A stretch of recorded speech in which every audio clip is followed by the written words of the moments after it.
Woo-wee! San Diego in the books and a lot to unpackage. Hey everybody, Walty Wanderers, buckle up, strap in. We got a hard-hitting pull of punches. No sugarcoating it, no rainbows, no sunshine. I can't even get through my opening monologue. I'm just going to give it to you and give it to you straight. We got a good one to unpackage today, don't we? San Diego in the books and clearly provided the most drama, the most action so far. If this is just a start of what we have to look forward to this year, which clearly it is, we're going to talk about why, we've got a lot to unpackage. The moto industry has gone completely bonkers, my friends. So much to unpackage. It will be hard. We're going to scratch the surface today. But moving forward, hopefully this week we can go ahead and concentrate on a few stories moving forward because I have a lot of thoughts and I know you guys do as well. But let's go ahead and start off with the good, the bad, and the ugly because that's how we always roll on this show. Not all watered down, manufactured, paid promotion, industry insider, can't talk about the truth. No!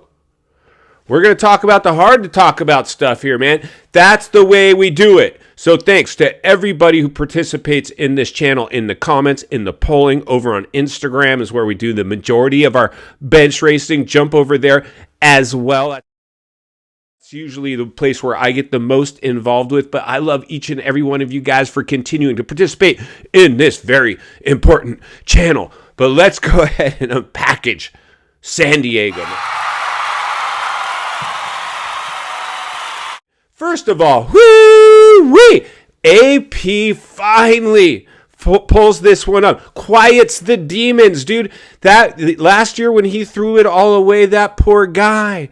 It was like Filthy Phil saying, when you finally get a sniff of the podium, those chances are few and far between. This was a big moment for AP because he needed a little luck on his side. He needed a little Mother Nature to play into his hand, and it played quite nicely, which we got to tackle the elephant in the room here momentarily is Jett Lawrence.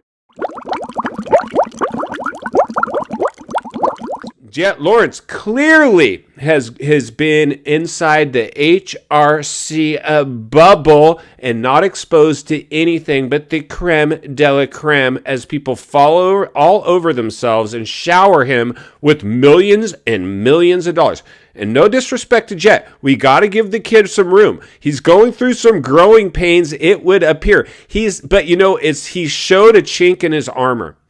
He's had 2 bad races by his own standards, at least by his own track record, and he kind of came unhinged, and it was all caught on camera. And then they went on cleanup aisle 2 on his Instagram and tried to clean it up, saying they'd pay for Anderson's fine and get some free fan fest. Fan fest, nobody wants to go to that anyway. They're probably going to give free tickets away anyway. Somebody on his team may have written that. I doubt Jetson was there. Like, you got to check with lawyers and teams and all kinds of stuff before you can spout off free tickets.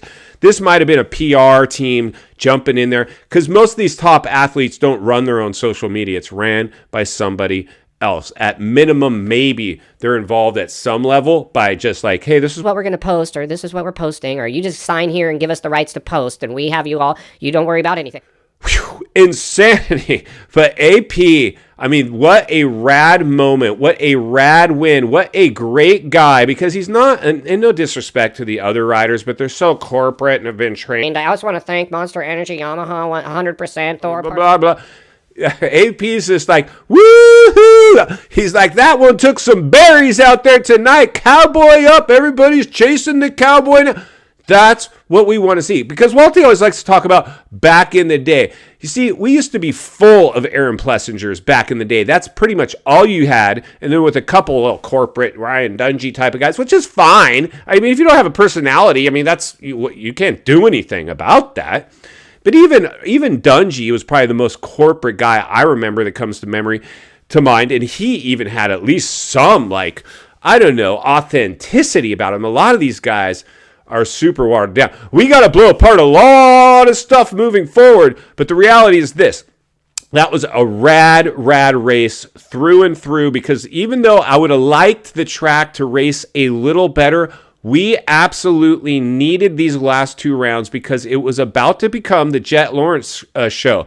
And we needed that. This kid clearly could still come back as soon as the weather cooperates and he gets back on the perfectly groomed tracks and he pulls a start. Nobody's going to have an easy time racing Jett Lawrence. He is still that fast.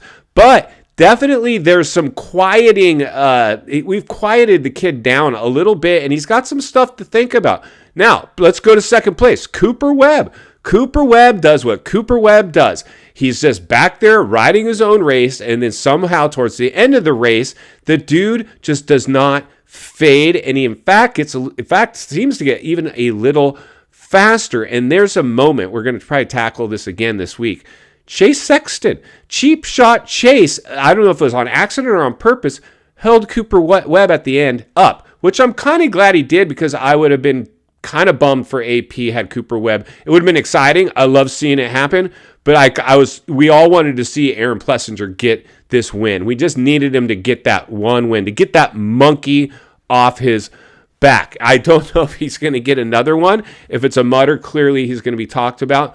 But Cooper Webb looked really strong. And I still would say my pick of anybody, if Jett gets out front and goes back to his old ways and making people look silly out there on perfectly groomed tracks, Cooper Webb is probably my guy that I would, if I was a betting man, which I'm really not, calculated risk, of course, investing all the time, but I'm not going to go gambling with my financial future. But if I was, Cooper Webb, I believe, has to be our pick, has to be our pick. And poor Eli. Eli was a lapper, dude. Eli, you were a lapper, but we love Eli. See, once you guys get to the veteran status, you just give him a mulligan. But I think we can pretty much write Eli off at this point to win any championships. We're seeing the cream of the crop, not necessarily the cream of the crop, but who's going to be around for the long haul and minimize their bad nights the most. And then Barsha rounding off our podium. Bam Bam, not talked about much. He was in a kind of a lonely no man's land third, I believe. But props to him. He needed that race as well. Husky, Malcolm, and Christian, horrible nights. Horrible. That was just devastating. And we got to talk about Chase Sexton. He is now actually, this is the show we're going to break down later this week, is Chase is now getting deja vu on what happened to him at HRC, where he was the man over there until the Jett Lawrence appeared, and then all of a sudden that truck got divided. And you see, when you're at that caliber of a rider, you want to be the man. You were hired to be the man, and then somebody steps up, and next thing you know, they emerge as the man. Well, there's going to be a little division. After that race, it was no fun to go from race winner and number one plate and red background last weekend to now being a lapper and giving that red plate up, not only to someone else, your teammate. So Aaron Plessinger is going to be garnishing a lot of attention this coming weekend, and Chase's entourage or fanfare is going to be compromised because of AP. And AP, because he's the type of guy we want to cheer for anyway, because no offense to Chase Sexton, he's kind of like a Ryan Dungey out there. Not a lot of personality. And he's a little bit of a flip-flopper. He was actually, when he wins, he's singing the bike's praises. When he's not winning, all of a sudden there's a problem with the bike. This was just a challenging race. It's a coin toss. It's a roll of the dice. It's one of those things you just got to take it for what it is. You can't put too much weight on a track that throws that kind of challenge at you. But again, you've got to deal with everybody had to deal with it. It is what it is. But we got some massive issues. 250 class, kind of a boring class, not a lot of heavy hitters. Slow Joe, Smoking Joe was paid millions of dollars. I would have rather seen Honda bring on somebody else other than Smoking Joe. I would have rather seen them bring on someone else because Smoking Joe, he would have been better off staying at Pro Circuit. He went for the money grab, and he's not delivering. He's not going to win this championship. In fact, it's going to be probably one of his worst seasons, and Honda's got to be pretty bummed right now because Hunter Lawrence was a top 5 guy at minimum. We were giving him top 5s for sure. Podiums. He'll see the podium this year. Maybe. So far, he's looking way off the pace. He has had a horrible opener. And Jetson, other than winning the opener, disastrous last 2 races. but we really needed that. Like I said, we really needed that. Now, also, we got to understand, Garrett Marchbanks comes in, almost wins it.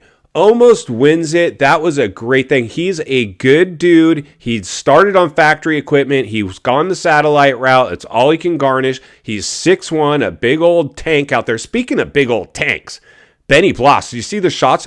That guy looks like Shrek out there. He is a ogre. He is so tall. I used to think Kevin Windham made his bike look kind of small. Man, Benny Bloss has got to be like 7 feet tall. He makes that thing look like an 85 out there, right? And Beta finally got their bike in the main, which is great. And that was probably the race they needed, because the bike wasn't going to be put to the test as hard as it will be when we get to these great tracks where the bike's got to be super on point. But Colt Nichols, on the other hand, we got to cover. Where's Colt? Colt went crickets. I don't know if we're even going to see Colt. And if we do, how much can we really expect out of him? Beta's got an uphill battle. And you notice the way they continue to pump up Triumph. Triumph hasn't even showed up yet to the race. Beta is at least there racing. Triumph is apparently waiting for the East Coast, put their bike on the track. It'll be interesting to see that how that plays out. But right now, that's tons to unpackage. Tons to unpackage here. Moving forward, we got a lot of things. I want to know, you guys, what do you want me to report on? Drop it in the comments below. Like, I'm having a hard time just picking one thing, but clearly right now, it's definitely Jett Lawrence is definitely not loved by the other riders. They do not like this guy. He's a great rider, a great talent. They were kind of singing his praises for a minute, but I have a feeling moving forward, after what he showed he's capable of, grabbing Anderson, pulling him over, the veteran, to complain about him not letting him by. Dude, the other riders are now going to be gunning for Jett Lawrence. I don't think they're going to. They were playing nice with him before. They were giving him the respect that it looked like he deserved because of his talent, and he was relatively a nice, sweet kid. He wasn't out there getting mouthy.